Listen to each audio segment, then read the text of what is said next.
All right, let's jump right into this explainer. Today, we're exploring how one absolutely massive destination manages to seamlessly weave its ancient Aztec history right into a thrilling modern identity.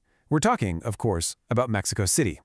It's a place that is just so electrifying and layered with centuries of history. So if you've ever wondered how a metropolis can preserve its profound heritage while simultaneously pushing the boundaries of modern culture, art, and food, well, you are in the exact right place. Let's kick things off with a pretty provocative question. What actually makes a city the best in the world? Is it the jaw-dropping views, the luxury accommodations, or maybe a meal so good it literally makes you want to cry? When a destination gets slapped with that best of the world label, we really have to ask ourselves what that means. Is it about centuries-old castles casually sitting in the middle of a modern urban park? Is it the sheer luxury, or is it the undeniable, authentic soul of the people who live there? Well, as we're about to see, Mexico City checks every single one of those boxes. To really wrap your head around the scale of Mexico City, you first have to realize it's home to almost 23 million people. 23 million! That number is absolutely staggering. You have millions of individuals bustling through this massive urban grid where, a 400-year-old bell tower might just casually sit right next door to a gleaming modern skyscraper. It is this massive, thriving ecosystem of humanity. And all those people, they're spread out across 570 square miles, making it the largest city in all of North America. The avenues are incredibly wide, the architecture is just this wild, beautiful mix of Gothic, Baroque, Art Deco, and Brutalist styles. The sheer footprint of the city means it literally holds an endless supply of experiences. But here's the crazy part. This mind-boggling metropolis was founded over 700 years ago, built right smack on top of the ancient Aztec Empire's capital. Back in 1325, this was Tenochtitlan. Sure, the colonizing aristocrats eventually came and went, but that sacred land, those ancient roots of the original people, they are still woven directly into the fabric of the modern streets. Today, the city is split up into 16 large boroughs, which are made up of nearly 2,000 smaller neighborhoods, or colonias.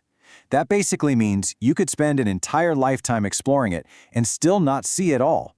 It's so vast that no two streets feel exactly the same. But hey, we've got to start somewhere, right? Section 1. Elevating Ancient Culinary Traditions.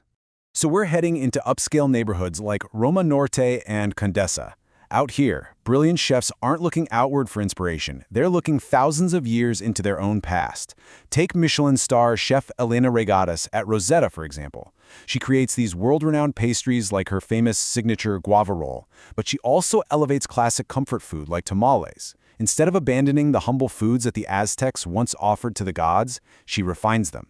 She uses fresh, seasonal corn to make tamales that deliver a truly world-class luxury experience. Now, you definitely need to know about the secret ingredient she blends with chilies and apizade to give her dishes a totally unique Mexican buzz. It's called huitlacoche. It's actually a fungus that grows on corn. And yeah, while it might look a little unusual at first glance, it brings this incredibly prized, softly smoky, earthy flavor to the dish. Some people even call it the truffle of Mexico. It's a perfect example of native ingredient preservation that you literally just have to travel to Mexico City to taste for yourself.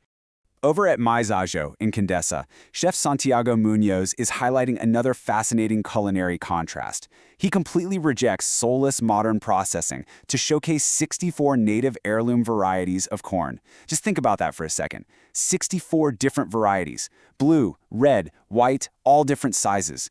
For decades, fast, highly processed industrial flour became the norm, but chefs like Santiago are preserving their heritage by bringing native heirloom corn back to its former glory. He uses this ancient Aztec technique called nixtamalization, which pretty much proves the tortilla is hands down the most important part of the taco. By cooking the corn with calcium hydroxide lime, the kernels break down. Then they're ground fresh every single day, which creates a softer, far more nutritious, and incredibly flavorful dough. It's cultural preservation, right there on your plate. Section 2. The Spectacle of Lucha Libre. Transitioning from food to entertainment, we find this incredibly vibrant cultural universe that unites entire generations of families. Because look, Mexico City isn't just about serene, fine dining. It's also about beautiful, electrifying chaos. Since 1863, this wild combination of athletic acrobatics, theater, and iconic masks has captured the hearts of the people. At Arena Mexico, which is literally known as the Cathedral of Lucha Libre, you'll find whole families, from kids to grandmothers, all screaming and cheering in this ongoing, universal battle between good and evil. And we see this badass modern energy perfectly captured by female wrestlers like Persephone. She's a 24-year-old champion who takes literal body slams for her art. Born in El Paso, Texas, to a Mexican family, she followed her roots right back to the cathedral. She actually plays a villain in the ring, absorbing massive hits and putting herself in incredible physical danger, all just to keep this deeply ingrained Mexican tradition alive and thrilling for the crowd. How cool is that? Section 3. Organic Architecture and Nature. Okay, leaving the roaring crowds of Arena Mexico behind us, we're going to head to the quiet Paseos del Bosque suburbs to find El Nido de Quetzalcoatl. This place is an absolute visual trip. Designed by architect Javier Senosian, the whole apartment complex looks exactly like the feathered serpent god slithering through the trees. Honestly, it really does look like a mashup of Fraggle Rock and Wherever the Hobbits Live. It's this psychedelic, colorful, fluid structure that's completely surrounded by botanical gardens and natural beauty. This incredible structure allows you to experience a much quieter, gentler side of Mexico City that is entirely integrated with the natural ecosystem. Notice how the building only touches the ground in 3 distinct places? It's basically levitating to leave the 50 acres of untouched forest completely undisturbed. The furniture inside is even perfectly ergonomic, designed to make you feel protected, warm, and cozy, kind of like being inside a mother's womb. It's the ultimate luxury through complete serenity. Section 4. The Ancient Canals of Xochimilco. Just about 15 miles south of the city center, you'll find a UNESCO World Heritage Site that is actually the last living piece of Tenochtitlan. It shows us exactly what the Aztec capital looked like way before any modern urban development.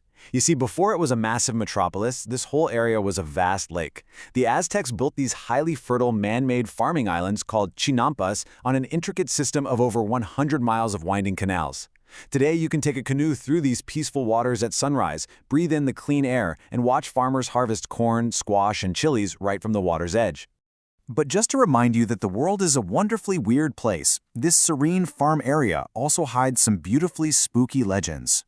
You might be floating along the quiet canals, and suddenly you turn a corner and see hundreds of baby dolls hanging from the trees. Yeah, it's known as La Isla de las Muñecas, or the Island of the Dolls.